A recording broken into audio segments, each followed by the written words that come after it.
una serie nueva, o vamos más bien a dar inicio a este estudio, titulada El último día de Jesús.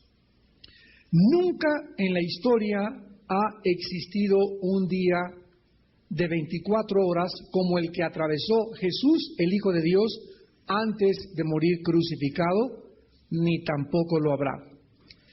Algo de la importancia de estas últimas 24 horas de Jesús lo podemos examinar en el increíble espacio que la Biblia le da principalmente en los evangelios. Por ejemplo, en los 4 evangelios, para que tengan ustedes alguna idea de la importancia de las últimas horas de Jesús, en los 4 evangelios tenemos 4 capítulos dedicados a los primeros 30 años de ministerio de Jesús. O sea, hay 4 capítulos dedicados a sus primeros 30 años de Jesús, mientras que existen 85 capítulos dedicados a los últimos 3 años y medio de la vida de Jesús.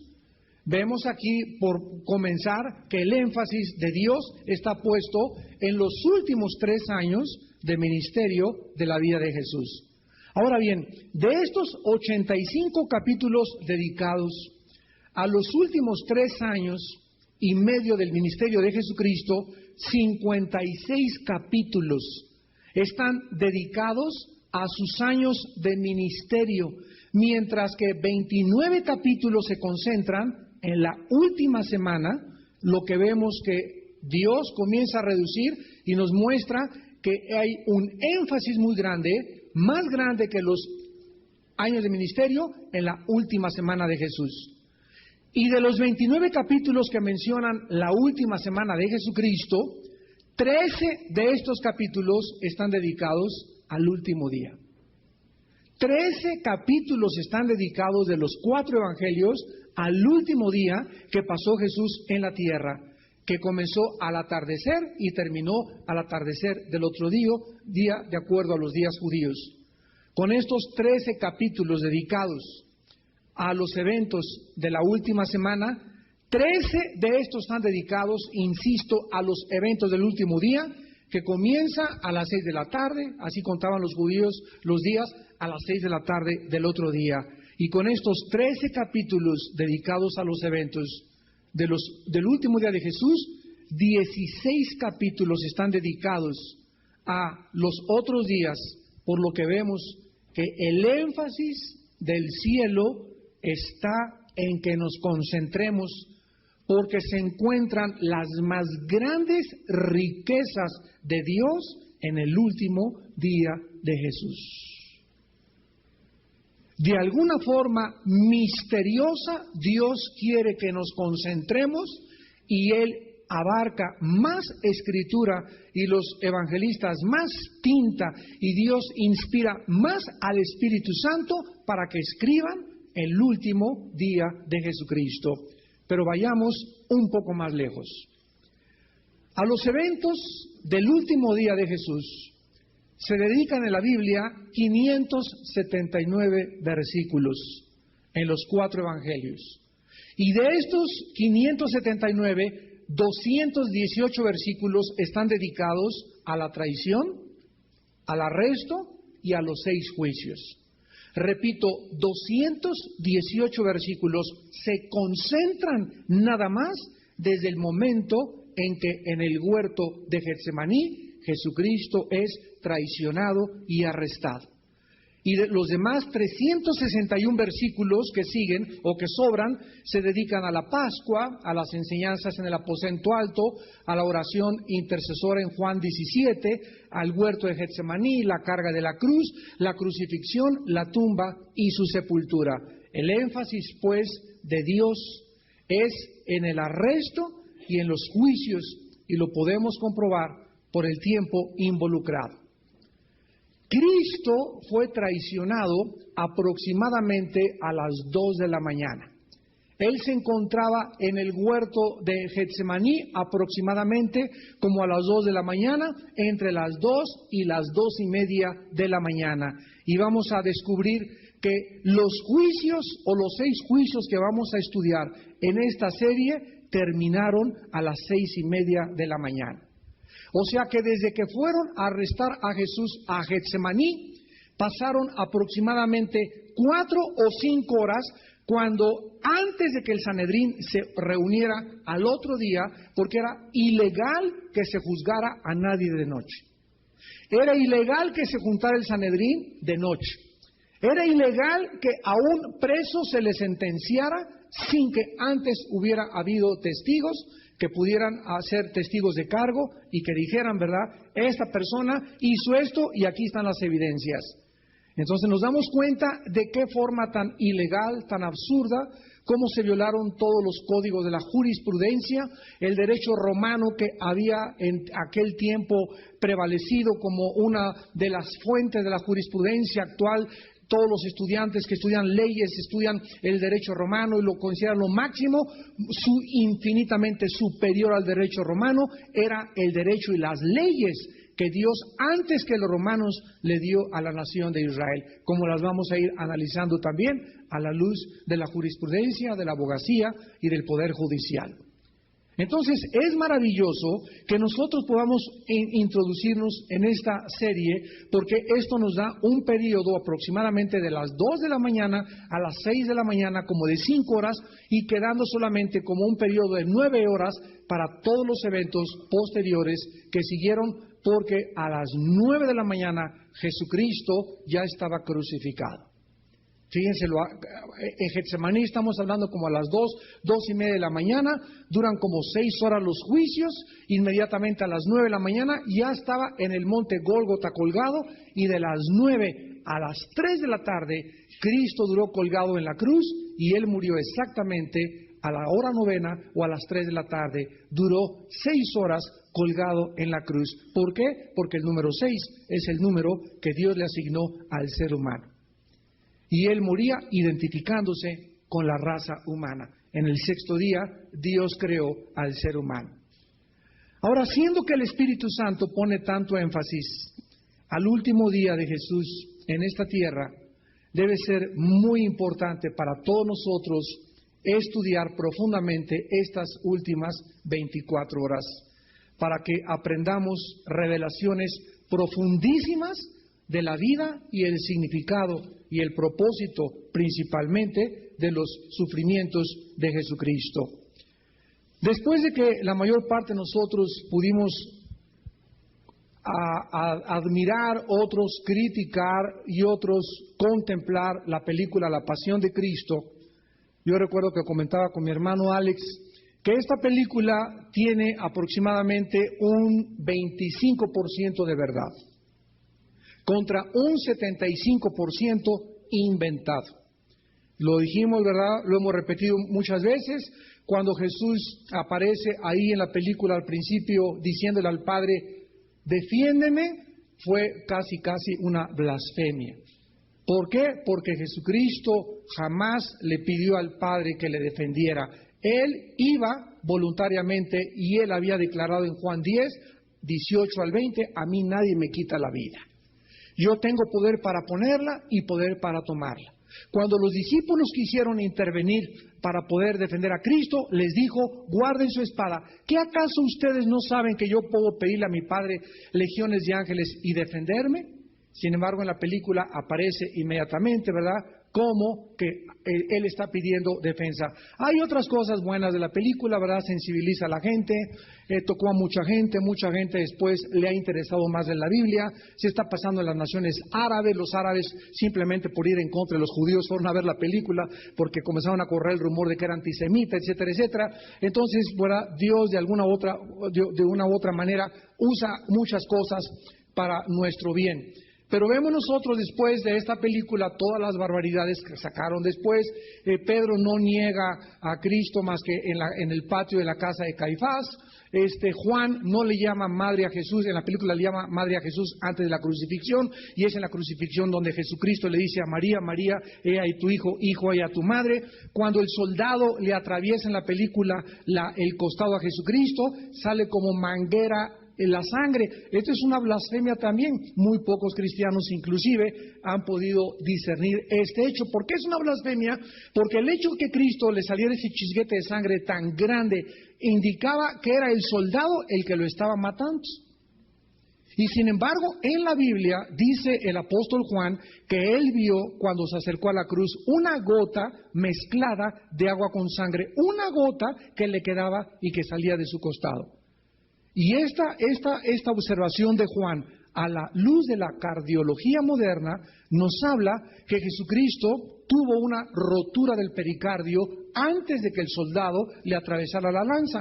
El pericardio es una capa que cubre el corazón y que lo protege, y entonces cuando el soldado entierra la lanza, la gota de agua con sangre implicaba clínica y médicamente que Jesús ya estaba muerto. El soldado no podía matar a Jesús, pero ahí en la película aparece, al atravesarle la lanza, que todavía está llena de sangre su cuerpo y que sale como un chisguete, implicando que el soldado lo mataba. Esto es una muy pobre asesoría que tuvo este pobre productor Mel Gibson, porque nos habla, ¿verdad?, de que Jesús lo estaba matando el soldado. Sin embargo, en el Salmo 22, 1000 años antes de que esto sucediera, el rey David ya en el Salmo 22 había escrito, profetizando la muerte de Cristo: mi corazón se derritió como la cera dentro de mis entrañas. O sea, ¿qué fue lo que mató a Cristo? Regularmente, de acuerdo a las tradiciones, los crucificados eran colgados para que pudieran ser expuestos a los cuervos, para que pudieran ser expuestos a las aves de rapiña, para que comenzaran a morirse asfixiados porque el diafragma comenzaba a oprimirse por el peso del cuerpo, y para que no hubiera ninguna duda de que el crucificado moría, porque los soldados romanos tenían órdenes estrictas que cuando ellos eran los ejecutores para poder matar o crucificar o llevar a cabo la muerte o la pena capital de un prisionero, si el prisionero no moría, moría el soldado. Esto era una cosa gravísima dentro del ejército de Roma. Entonces los soldados lo que hacían era asegurarse de que estaba muerto, rompiéndole con un martillo las rodillas o los meniscos de las rodillas al crucificado, para que al romperle los huesos, entonces ya se cayera el cuerpo, y si no había muerto por los clavos y el desangramiento, moría asfixiado. Pero cuando el soldado romano, de acuerdo a la Biblia, como lo vamos a ir viendo, todo lo vamos a ver con muchos detalles, se acercó para romperle las rodillas a Cristo, la Biblia en el libro del Éxodo, capítulo 12, hablaba que no se le podía romper ningún hueso al Cordero Pascual. Entonces, el soldado romano, al acercarse a la cruz del Calvario y querer romperle los huesos a Cristo, él se da cuenta de que él estaba totalmente muerto. O sea, el soldado ya no tuvo ninguna duda de que Cristo estaba muerto, pero por si aquello de las flies, por si aquello de que ellos eran responsables, es cuando toma la lanza y entonces se la atraviesa en el costado, y es cuando le sale la mezcla del agua con la sangre. Entonces Cristo fue el único crucificado al que no le rompieron los huesos o las piernas, porque así estaba escrito. Y vamos a ver a continuación con lujo de detalles lo importante que era que nos remontemos al Antiguo Testamento antes de entrar a nuestro estudio durante un periodo anterior. 6 meses antes de que Cristo muriera, 6 meses antes, Jesús comienza a enseñarles a todos sus discípulos que le seguían los detalles, los vamos a ver a continuación, los detalles tan minuciosos, tan precisos, tan exactos de todas las cosas que le iban a suceder en la última semana antes de que lo crucificaran. Y las cosas que sucederían también cuando fueran ellos por última vez a Jerusalén. Evidentemente Jesús, al comenzar a compartirles a sus discípulos todos los detalles que se iban a precipitar en los días venideros, era para revelarles con mucha anticipación, no solamente prepararlos psicológicamente para su rechazo y para su muerte, sino también les iba a demostrar a los discípulos que si Él les comenzaba a decir, va a pasar esto primero, y esto después, y esto enseguida, ellos iban a descubrir que realmente ese Jesús, ese rabí al que estaban siguiendo, era Dios.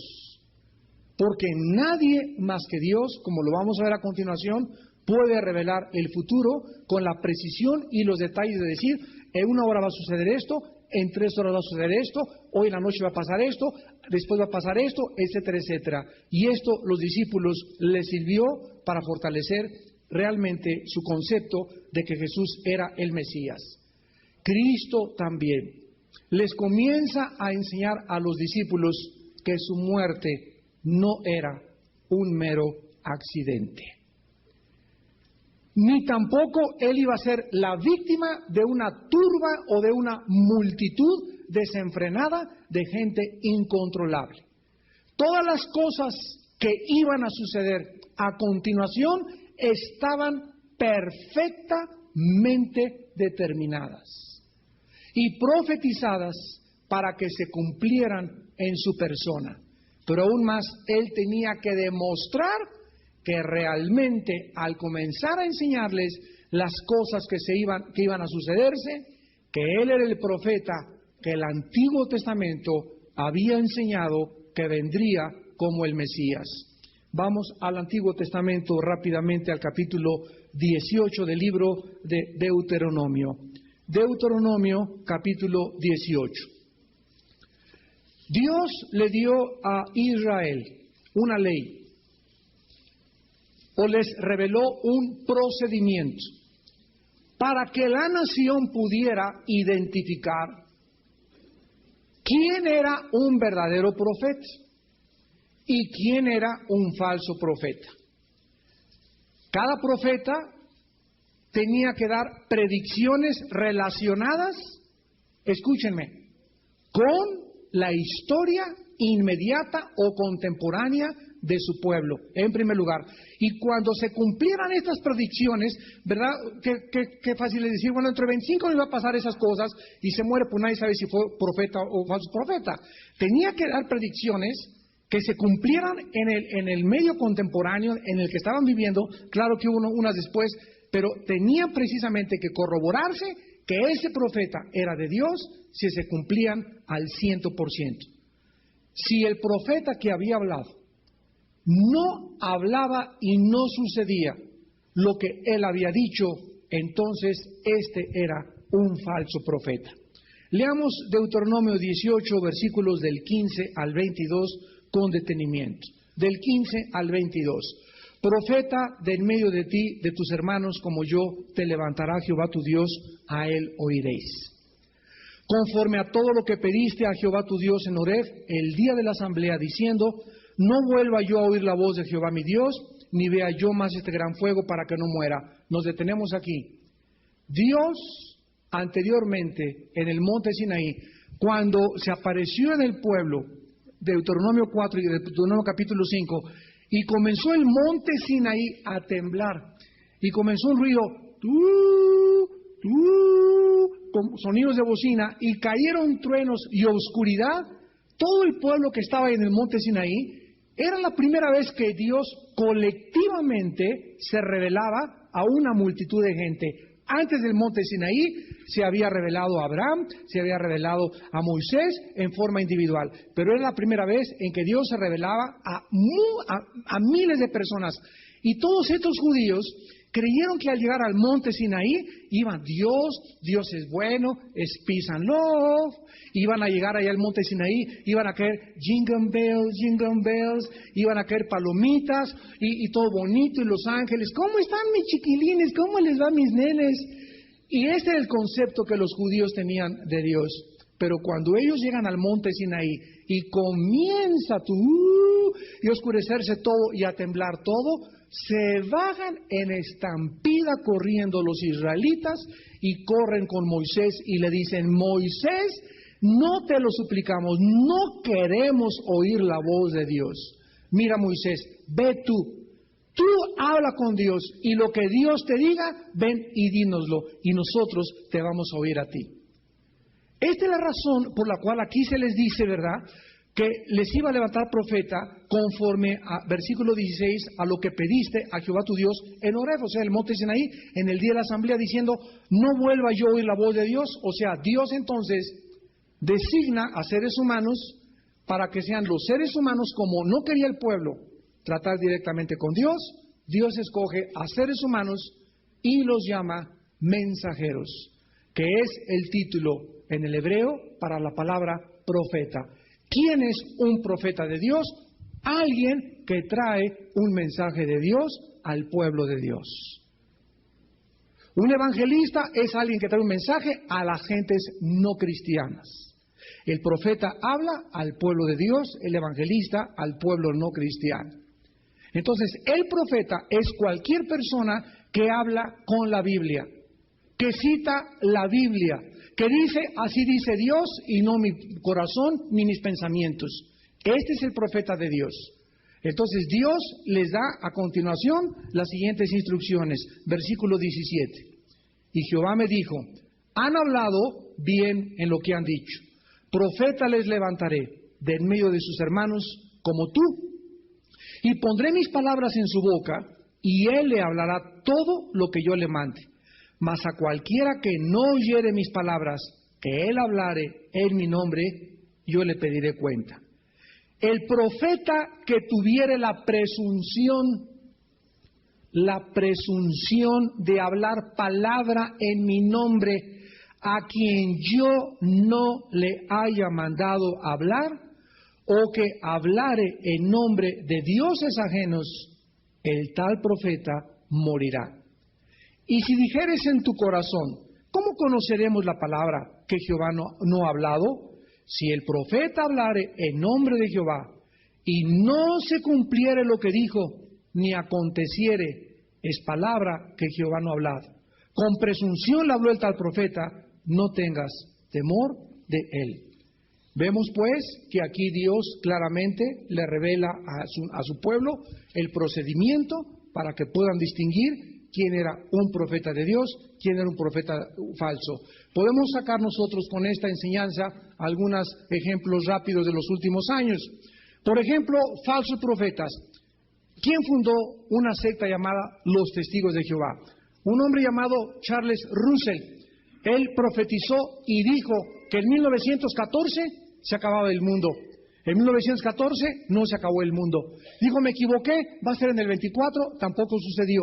Nos damos cuenta que a la luz de la Biblia es un falso profeta. Otro falso profeta, el que fundó los mormones, José Smith. Él dijo que Dios se le apareció y que le dijo que podía tener 9 esposas más, aparte de la que ya tenía. Así que una vez se levantó y le dijo, ¿sabes qué, mi chiquitina? No eres la única, hay 9 que vienen en camino. ¿Qué harías si tu esposo amaneciera y te dijera eso mañana en la mañana? Le pondrías la maleta en la carretera, ¿no? Sin embargo, cuando José Smith, en el siglo XIX, tuvo esta supuesta visión de un ángel que dice que se le apareció, llamado Moroni, entonces Estados Unidos estaba celebrando su constitución, y la constitución americana prohibía que hubiera multiplicidad de mujeres o un hombre con 4 o 5 mujeres. Entonces a José Smith lo lincharon en una de las cárceles y murió linchado precisamente por eso, porque él estaba diciendo que Dios había permitido eso. Y sin embargo, a la luz de la Biblia, es un falso profeta. Entonces podemos nosotros distinguir el Dalai Lama, ¿verdad? El líder de los budistas, le dijo al Papa Juan Pablo II que él era Dios. Muy bien, si yo estoy ahí y me dice el Dalai Lama, yo soy Dios, le digo, mire, señor Dalai Lama, las palabras salen sobrando. Usted, para demostrarme que es Dios, usted me tiene que demostrar el poder sobre la creación. Así que dígame usted qué va a pasar en 3 o 4 horas, dígame cuándo va a morir y dígame a las cuántas horas o a los cuántos días va a resucitar. Y cuando usted me demuestre que tiene poder sobre la vida y sobre la muerte, porque solo Dios tiene poder sobre la vida y sobre la muerte, entonces creeré que usted es Dios. Y así nos damos cuenta cómo se pueden desenmascarar a Serge Le Mondier Le Ferrier, el que fundó la Gran Confederación Universal, el gurú Harashi Maharashi, que llegó a Los Ángeles y dijo, cuando llegó a Los Ángeles, ha llegado Dios ante ustedes. Los filósofos orientales dicen que somos dioses, que tenemos aquí el karma, que tenemos el tercer ojo. El fundador de la dianética, de la cienciología, que todos los artistas de Hollywood lo siguen, Ron Hubbard, dijo que él era el Mesías de la salud mental y murió en las aguas internacionales buscado por 5 países por evasión de impuestos, y antes de morir el viejito Rabo Verde tenía 17 modelos junto con él, chamaquitas todas, de 15 a 18 años de edad, el padre de la salud mental. Entonces la Biblia nos muestra, ¿verdad? Nostradamus es otro falso profeta. Las profecías de Nostradamus se han cumplido en un 30%, contra un 70% que no se cumplieron. Otra mujer, Jean Dixon, una semana antes de que mataran al presidente John F. Kennedy, escribió y fue uno de los diarios principales de Estados Unidos: veo sangre en Dallas, y dijo el día. A partir de ese momento, cuando mataron a Kennedy y los periodistas tenían el reporte que esta mujer había anunciado que iba a morir un personaje en ese día y había visto sangre, la comenzaron a adorar como profeta. Jean Dixon ese mismo mes comenzó a hacer otros anuncios de otras profecías y el 90% no se cumplieron, y hasta la fecha no ha vuelto a hacer ninguna profecía. Entonces, el hecho de que de vez en cuando alguien, como dicen, le atine al blanco, como Nostradamus, como Jean Dixon, y si no es el 100% de acuerdo a la Biblia, si hay 1% que no se cumpla, no es de Dios. ¿Por qué? Porque hay muchas cosas que el mismo Satanás puede poner en muchas personas. Todos estos fenómenos que estudia la ciencia parapsicología, como los fenómenos paranormales, muchachos que les vendan los ojos y pueden ver cartas, personas que pueden comunicarse en lo que se llama la clarividencia o la telepatía, o comenzar a adivinar el pensamiento de otras personas. De acuerdo a la Biblia, damas y caballeros que nos visitan en esta tarde, de acuerdo a la Biblia, no hay ningún ser humano que tenga poderes extrasensoriales o poderes paranormales o poderes para levitarse o poderes para meterse agujas y traspasar y que no salga sangre. Cuando tú ves a algún ser humano ejerciendo algo que trasciende el mundo natural y que se le llama fenómeno o se le llama un milagro, la Biblia dice que hay otro poder fuera del Dios, que es el poder de Satanás. Y Satanás, de acuerdo a la Biblia, le puede dar a los seres humanos el poder de levitarse, el poder de atravesar una pared, el poder de hacernos ver que hay un ovni en el cielo, ilusiones ópticas, puede afectar tan gravemente tu cerebro que te puede hacer cosas ver que no son verdad, etcétera, etcétera, porque la Biblia es el único libro que nos revela cómo poder distinguir entre la verdad y entre la mentira. Muy bien, vamos ahora al libro de Mateo, capítulo 16, y vamos a comenzar a ver de una forma maravillosa, preciosa, precisa,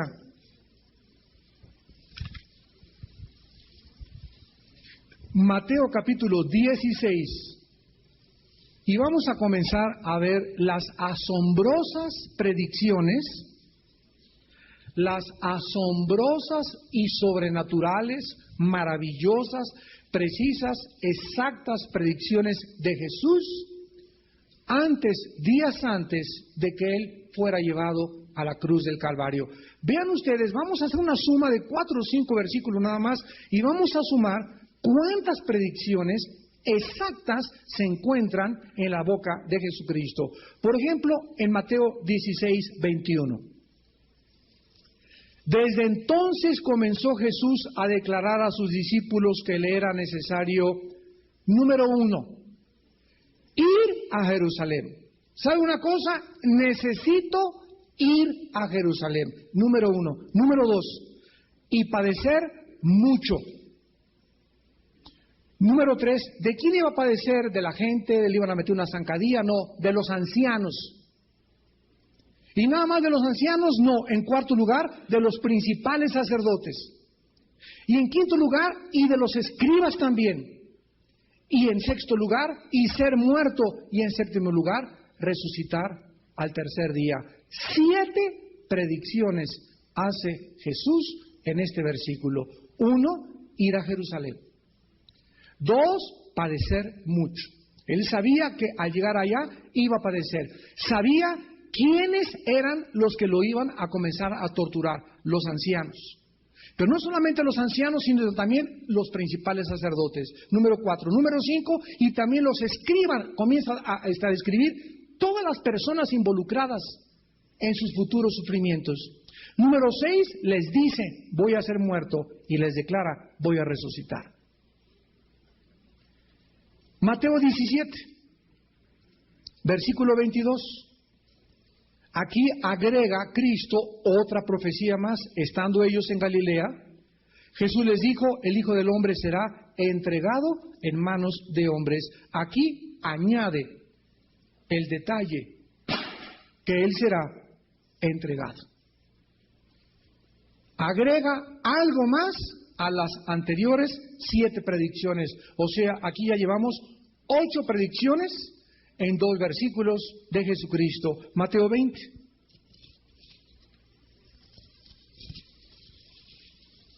Versículos 18 y 19. Subiendo Jesús a Jerusalén, tomó a sus 12 discípulos aparte en el camino y les dijo, he aquí, subimos a Jerusalén. Y el Hijo del Hombre será entregado a los principales sacerdotes. Número 9. En noveno lugar, Cristo les dice a los discípulos que iba a ser entregado. Y aquí dice exactamente a quiénes Judas, porque más adelante vamos a ver que fue Judas el que le entregó, a quiénes se lo iba a entregar. No al gobierno romano, no a los esenios, sino que exactamente les dice, Cristo será entregado a los principales sacerdotes. En 10º lugar, y a los escribas.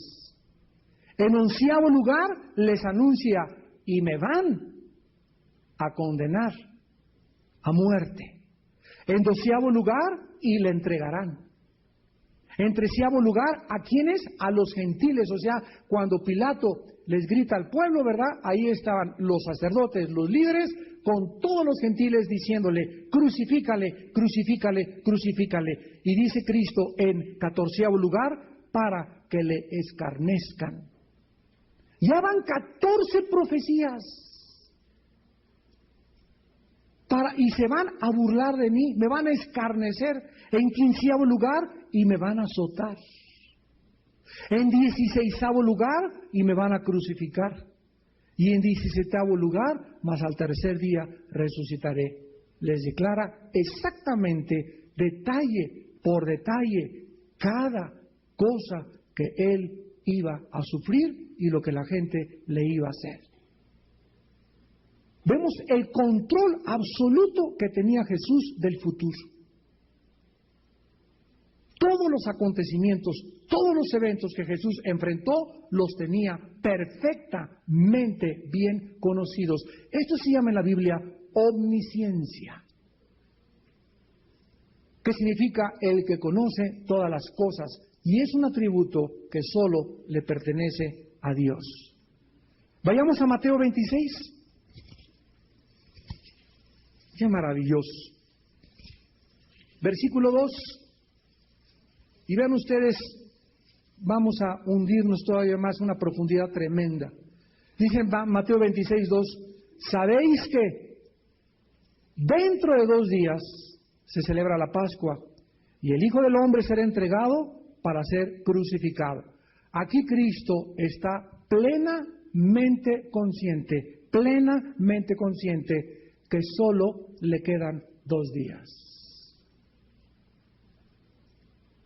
Vamos a ver a continuación que el plan para matar a Jesús de los principales sacerdotes y de los líderes religiosos no era durante la Pascua. Porque durante la Pascua venían de todos los pueblos y aldeas a Jerusalén y se juntaba mucha gente en Jerusalén. Y entonces, si en el día de la fiesta ellos le crucificaban, podía causar un alboroto porque tenía muchos seguidores Cristo. Entonces dice el versículo 3, entonces los principales sacerdotes, los escribas y los ancianos del pueblo se reunieron en el patio del sumo sacerdote llamado Caifás y tuvieron con consejo para prender con engaño a Jesús y matarle, pero decían, no durante la Pascua, no durante la fiesta, para que no se haga alboroto en el pueblo. Y en el versículo anterior, Jesús ya está anunciándoles a los discípulos, me quedan 2 días.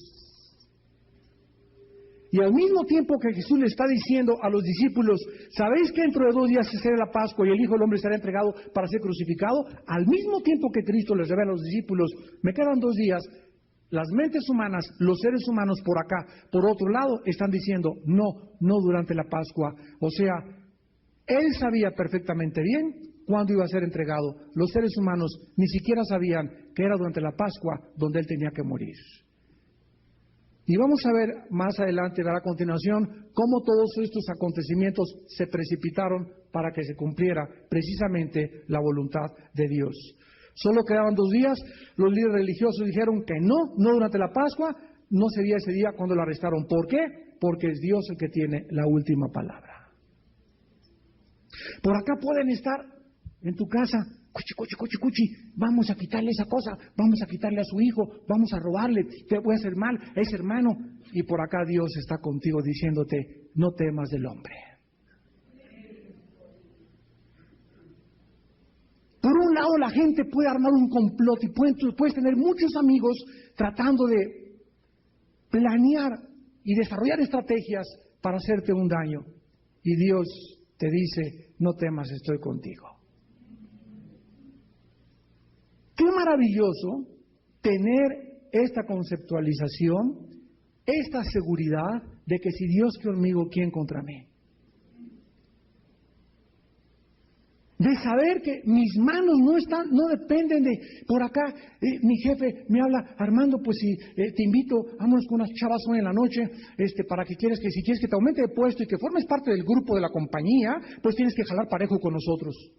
Y por acá andan urgiendo esto, y por acá me dice Dios, sé santo, hijo mío, porque yo soy santo. Pero, ¿a quién le crees? Me contesta Dios.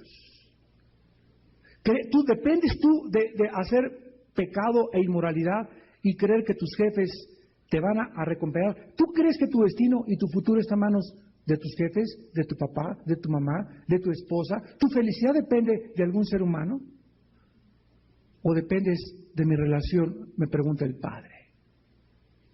Cuando nosotros llegamos, amados santos, a tener esta seguridad y esta esperanza de Dios, podemos decir con el apóstol Pablo, si Dios conmigo, ¿quién contra mí? No hay consejo, dice Proverbios 21, ni inteligencia, ni sabiduría en contra de Jehová. El caballo se prepara para la batalla, pero de Jehová es la victoria. Jehová es mi fortaleza, mi luz y mi salvación, ¿de quién temeré? Aunque un ejército me rodeare, Salmo 27, y me apuntaran sus cañones, un ejército, no tu suegra nada más, un ejército de suegras, y tuvieras que tener que quedar bien con aquí y quedar bien con allá, aunque millones de personas apuntaran contra ti, Jehová es mi fortaleza, mi luz y mi salvación, ¿de quién temeré? Mi vida, mi destino, mi felicidad, mi seguridad, la hora de mi muerte, no están en manos de ningún ser humano. Están en manos de El Shaddai. Por eso Jesús, ante esta conciencia tan profunda, esta seguridad de su Padre, dice la Biblia en Isaías, puso su rostro como pedernal y se enfrentó a la cruz. Dice en Hebreos 12, por el gozo puesto delante, no tuvo, ¿verdad?, menosprecio, y hizo a un lado la vergüenza y el oprobio. Dios quiere que nosotros tengamos esta mente de Cristo. Que todos estos últimos días de Él nos demos cuenta que si su Hijo tuvo esa seguridad y en Getsemaní enfrentó, como lo vamos a estudiar profundamente, tal vez la próxima semana, el encuentro donde la presión fue más grande y vamos a ver por qué esa sangre salió de sus capilaridades y de sus tejidos de la piel, porque en ese momento Jesucristo, al decir al Padre, no se haga mi voluntad, es cuando nosotros rompemos y replegamos a los poderes de las tinieblas, cuando verdaderamente nos entregamos en lo que la Biblia le llama la consagración total. donde le dices, Padre Santo, ya no quiero hacer nada, hágase contigo mi voluntad. Lo que tú me digas, eso haré. Si me quieres humillar, humíllame. Si me quieres que yo sea siervo, no quiero buscar para mí grandezas, no quiero buscar para mí estas cosas. Padre, quiero solamente estar en el centro de tu voluntad, quiero hacer lo que tú me mandes. Cuando llegamos a ese punto de rendir nuestra voluntad totalmente a Dios, es cuando entramos en lo que la Biblia llama el reposo de la fe, donde tu vida a partir de ese momento tiene paz, tiene tranquilidad, porque has encomendado absolutamente todas las cosas delante de Dios. Encomienda a Jehová tu camino y confía en Él. Pero tú tienes que encomendarle tu camino a Dios y tienes que dejar que Él haga, no yo, sino que Él haga en mi lugar. Ahora vemos a continuación también que esto es maravilloso. ¿Por qué? Porque mientras nos vamos acercando a la cruz, observen algo, un fenómeno increíble en la Biblia.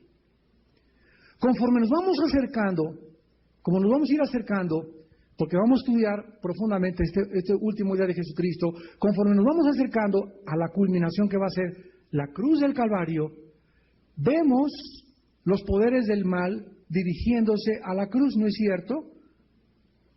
Y al mismo tiempo, Dios también dirigiéndose a la cruz. Aquí encontramos que tanto Dios como Satanás tenían como meta la cruz. Aquí nos damos cuenta que la justicia y el pecado se iban a encontrar cada uno en la cruz. Satanás no sabía todo lo que urgió Satanás con los líderes cuando se le metió a Judas. Vámonos a la cruz porque ahí lo vamos a destruir. Por el otro lado, Dios también estaba encaminándose hacia la cruz. Y fue en la cruz donde se encontró Satanás con Dios. ¿Por qué? Porque fue en la cruz, escúchame, donde la maldad fue destruida.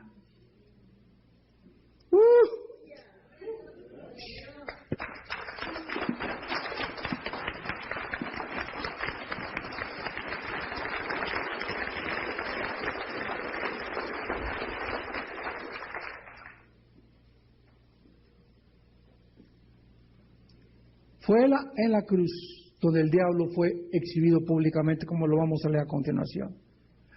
La cruz fue para Dios como un anzuelo, como una carnada, que el diablo llegó y mordió, y ahí fue donde fue destruido. ¿Por qué? Porque el diablo no es omnisciente, porque el diablo, para que alguna criatura pueda tener conocimiento de algo, a fuerza Dios se lo tiene que revelar, porque de él es el conocimiento y la sabiduría. Entonces el diablo, de acuerdo a la Biblia, no lo sabe todo. Y es tan bruto en este aspecto que fracasó terriblemente, porque cuando Cristo resucita a los 3 días, el susto que se llevó Satanás. Y si fue ahí en la cruz donde Dios atrapó al diablo y cayó como cebo, y cuando mordió el cebo Satanás, ahí fue destruido, porque fue la muerte de Cristo, Hebreos 2, 14 y 15, lo que destruyó el poder de la muerte de Satanás. En ese momento tenemos que entender algo como cristianos.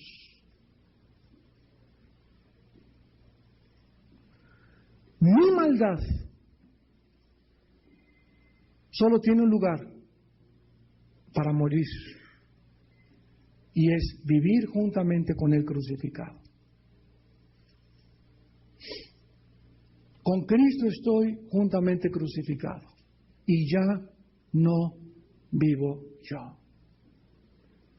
El único lugar donde yo puedo terminar con mi maldad, ya no voy a pensar en la de los demás, la mía, es en la cruz.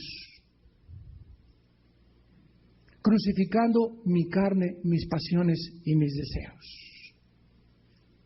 Ahí en la cruz es tan poderosa que la gente abajo le gritaba: si tú eres el Hijo de Dios, o sea, desafiándolo, tentándolo, retándolo, bájate. y desclávate y sálvanos, sálvate a ti mismo y sálvanos a nosotros. Nos damos cuenta la confusión intelectual de la gente al pie de la cruz que no entendía el plan de Dios. Nadie entendía el plan de Dios más que el Hijo. Pero si Jesucristo se hubiera desclavado, no hubiera podido realmente realizar el plan de Dios, porque era dejarse clavar, la manera que Dios escogió para vencer las tinieblas.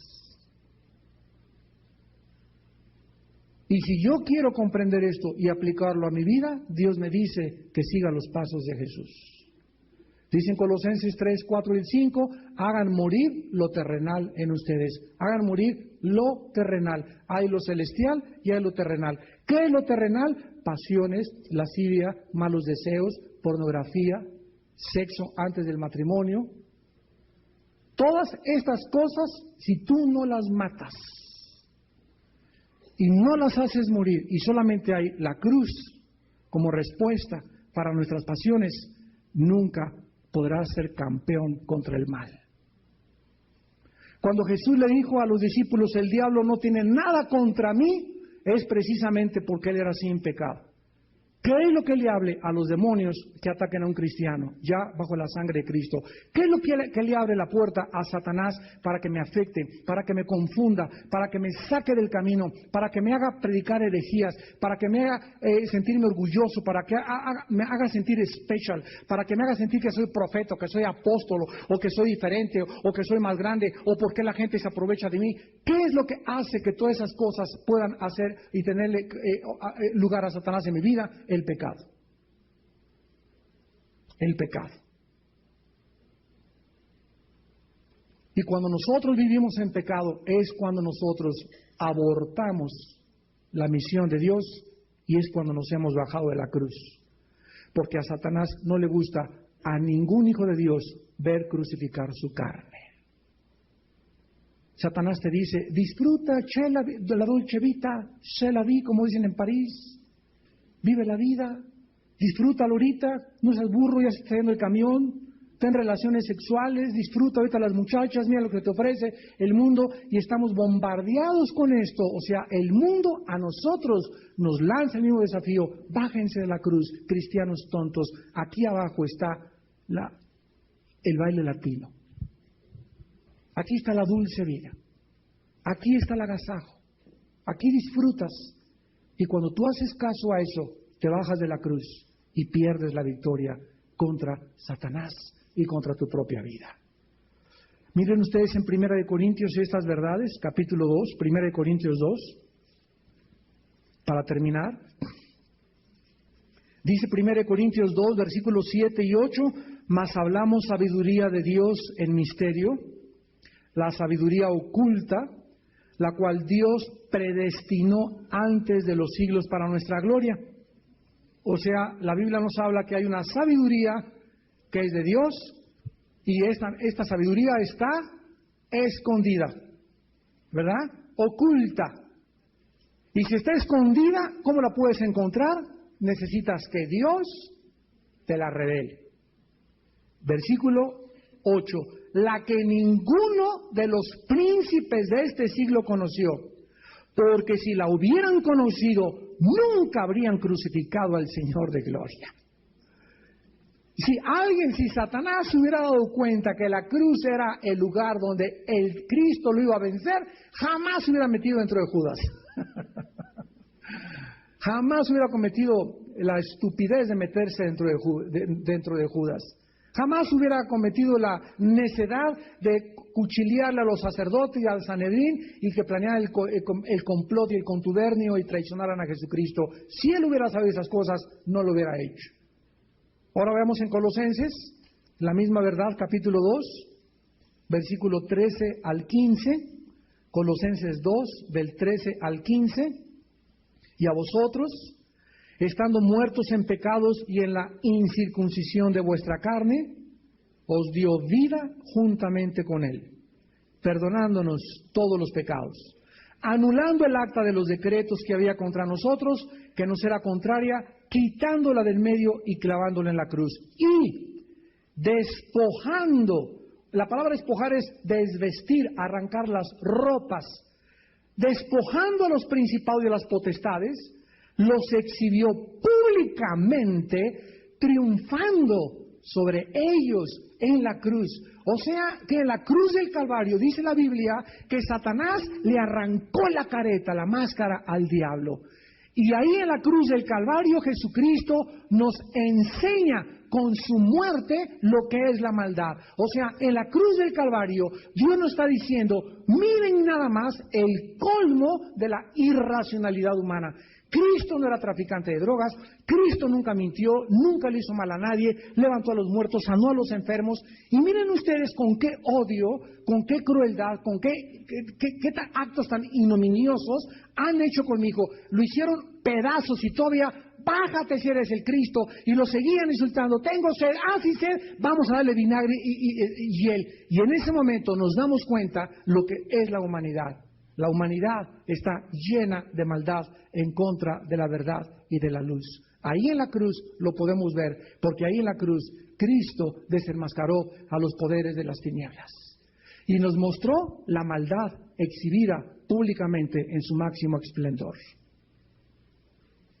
Ahí nos damos cuenta nosotros en la cruz que si fuimos nosotros y nos identificamos con aquellos que le crucificaron, porque fuimos todos con nuestros pecados los que le pusimos en la cruz, nos damos cuenta cuán grande es el pecado en contra de Dios. Y cómo dentro de nosotros continuamos llevando verdaderamente ese odio en contra de todo aquello que era la luz. Y que es la luz y que seguirá siendo la luz. Ahora finalmente nos damos cuenta en Mateo capítulo 26, regresamos a Mateo 26 para terminar, versículo 20, que Jesucristo les dice a los discípulos algo estremecedor, solemne y conmovedor. Mateo 26, versículo 20. Cuando llegó la noche, se sentó a la mesa con los 12. Aquí, ya habían pasado 2 días. Él había dicho que iba a ser crucificado a los 3 días. Y que iba a estar 3 días también en la tumba, como lo vamos a ver después. Aquí ya vemos nosotros que pasaron 2 días. O sea, el día judío comenzaba al atardecer, el próximo atardecer. Cristo, al decirles que esa era la última noche, si al otro día no estaba muerto, a la luz de la ley judía, era un falso profeta. Si todos estos detalles, alguno de ellos fallaba, porque acuérdense que tenía que cumplirse el 100% para que fuera profeta de Dios. Ya vimos como 17 profecías que enumeró Jesús, detalle por detalle, y si alguna de ellas no sucedía en el orden que Él lo dijo, y no pasaba como lo está diciendo aquí, cuando llegó la noche, se sentó a la mesa con los 12, o sea, ahí se sienta Cristo a cenar con los discípulos. Y vean ustedes en Mateo capítulo 26, versículo 21, lo que les dice. Mateo 26, 21, y mientras comían, de cierto les dijo, uno de vosotros me va a entregar. Aquí ya Él revela algo más grande. Ya había dicho que iba a ser entregado. Y que iba a ser entregado a los sacerdotes, pero ahora les dice en la última cena que el traidor se encuentra entre ellos. Los va llevando, ¿se dan cuenta cómo los va llevando Jesús? Aquí ya les da otra predicción más y otro detalle más, otra clave más. El traidor se encuentra entre ustedes. Y en el capítulo 26 de Mateo, versículo 29, dice la Biblia, porque 26, 29, y les digo que desde ahora, esto es precioso, no beberé. Aquí está ya cenando Jesús con los discípulos, no beberé más de este fruto de la vid hasta aquel día que lo beba de nuevo con ustedes en el reino de mi Padre. Aquí Cristo les dice, esta es la última vez que tomo con ustedes vino. Y no lo voy a volver a tomar hasta que estemos juntos con mi Padre en el cielo. Si Jesús hubiera dicho, esta es la última noche que voy a estar, etcétera, etcétera, pero Él dijo, esta es la última copa de vino que me tomo. O sea, Él sabía que ese momento era la última cena para Él. No volvería Jesús a tomar, porque lo próximo que Él tomó después de eso fue hiel y vinagre en la cruz. Qué increíble maravilla de Salvador tenemos. En el capítulo 26 de San Mateo, versículo 31, dice la Biblia, entonces les dijo, todos ustedes se escandalizarán. Es la profecía número 21. 2 de mí. La 24ª de noche. O sea, todos sus discípulos más tarde, como sabemos, le abandonaron. ¿Ven ustedes cómo, mientras pasan las horas, les revela más? Y les revela más, y les revela todos los detalles que continuarían sucediéndose en el orden y la cronología en la que Él se los mencionó. Capítulo 26, versículo 32, pero después que haya resucitado, iré delante de vosotros a Galilea. Galilea, ya no solamente les dice todo lo que les dijo, sino que, y después de que resucite, me voy a encontrar con ustedes, y les dice el lugar exacto donde los iba a encontrar. Y Galilea fue el lugar donde se reunió después de la resurrección con sus discípulos, en Mateo 28, versículo 16. Y finalmente dice Mateo 26, versículo 34, y Jesús le dijo, de cierto te digo, esta noche, hoy en esta noche, profecía número 26. Antes de que el gallo cante, profecía 27. Me negarás, profecía 28. Y le dice, ¿cuántas veces? 3 veces. Antes de que cante el gallo, esta misma noche, me vas a negar, Pedro, 3 veces. Sería la noche antes que amaneciera. Que Pedro le negaría, no 2, sino 3 veces. Damas y caballeros, hermanos en Jesucristo, de acuerdo a la ley de las probabilidades, los que les interese y les guste las matemáticas, para que todas estas profecías se hayan cumplido al pie de la letra, particularmente cuando muchas de ellas, como hemos visto, eran contrarias a los deseos de las personas involucradas, es, de acuerdo a la ley de las probabilidades, 10 a la 50 potencia. Esto es una imposibilidad humana. Jesús era realmente el verdadero profeta. El Mesías de Dios, el mismo Dios en la carne. El Señor Jesús le dijo estas palabras a la nación de Israel antes de morir, en Juan capítulo 12, versículo 47 al 50. Al que oye mis palabras y no las guarda, yo no le juzgo, porque no he venido a juzgar al mundo, sino a salvar al mundo. El que me rechaza y no recibe mis palabras, tiene quien le juzgue. La palabra que he hablado, ella le juzgará en el día postrero. Porque yo no he hablado por mi propia cuenta. El Padre que me envió, Él me dio mandamiento de lo que he de decir y de lo que he de hablar. Y sé que su mandamiento es vida eterna. Así pues, yo lo hablo como el Padre me lo ha dicho. Esta es la razón principal que Jesucristo enseñaba, demostrando que Él era el Mesías, que a Él debían oír, y que en esta noche no hay otro nombre dado bajo el cielo a los hombres en quien podamos nosotros tener nuestra salvación. No es Sócrates, no es Oscar Wilde, no es Shakespeare, no es el gurú, no es Ron Hubbard, no es el Dalai Lama, no hay ningún otro individuo, ninguna otra persona a la que tú prestes atención y que puedas creer que vale la pena y que pueda cambiar tu vida más que a Jesucristo de Nazaret. Y si tú en esta noche le entregas tu vida, tú que aún no le has entregado tu vida, tú cristiano, que aún no te has consagrado a Jesucristo y estás dejando que los días pasen viviendo perdidamente, lastimeramente, creyendo que tendrás alguna oportunidad tal vez mañana, cuando tú no sabes si hoy es la última vez que Dios te ha hablado. Cuando oigas su voz, dice la Biblia, no endurezcas tu corazón. Hoy es el día aceptable, hoy es el día en que Dios quiere que vengas a la cruz del Calvario. Oremos. Padre, te damos gracias por la Biblia, por el mensaje de Jesús, por sus predicciones y profecías asombrosas, demostrando y cumpliendo la ley de la Torah del Antiguo Testamento de que Él era el Mesías. Él era el Mesías que tú habías escogido, el Cordero que quita el pecado de nuestra vida. Te damos gracias por Jesús, Señor, y por la maravillosa vida que Él vivió, por permitirnos examinar esta vida de Jesús con un microscopio, de sacar estas verdades, estos tesoros escondidos de los evangelios principalmente, que nos muestran que Jesús estaba absolutamente al control de todas sus facultades. Él estaba al control de todas las circunstancias.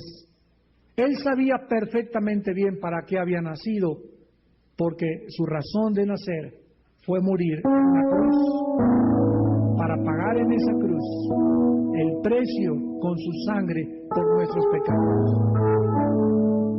Gracias por un Salvador tan maravilloso que tenemos y por demostrarnos con todas estas profecías que Él era verdaderamente el Mesías y que ahora lo es en millones de corazones que le han aceptado como Señor y Salvador. En esta noche yo te pido que tú vengas a Jesucristo. No te estoy invitando a que vengas a una religión, te invito a que vengas a la cruz.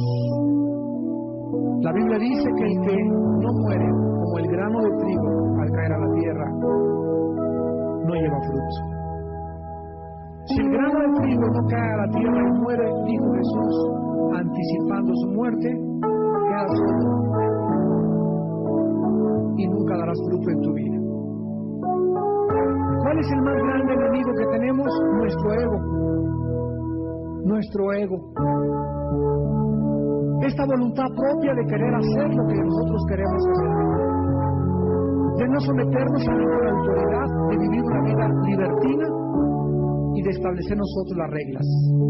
La Biblia dice, sométete a Dios y el diablo huirá de ti.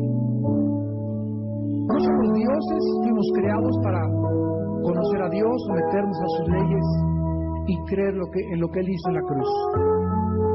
Si alguna persona en esta noche quiere venir a Cristo, ahí desde su lugar, dígale estas palabras: Señor mío y Dios mío, perdona mis pecados. Creo que en la cruz Cristo pagó con su sangre por todo lo que yo he hecho y te pido que me perdones y que entres a mi corazón como mi Señor y Salvador. Gracias, Jesús, por todo lo que eres y lo que hiciste en esa cruz, y te pido que abras mi entendimiento para conocerte en la Biblia, tu estudiar principalmente las últimas 24 horas en este planeta que pasaste, que fueron las más críticas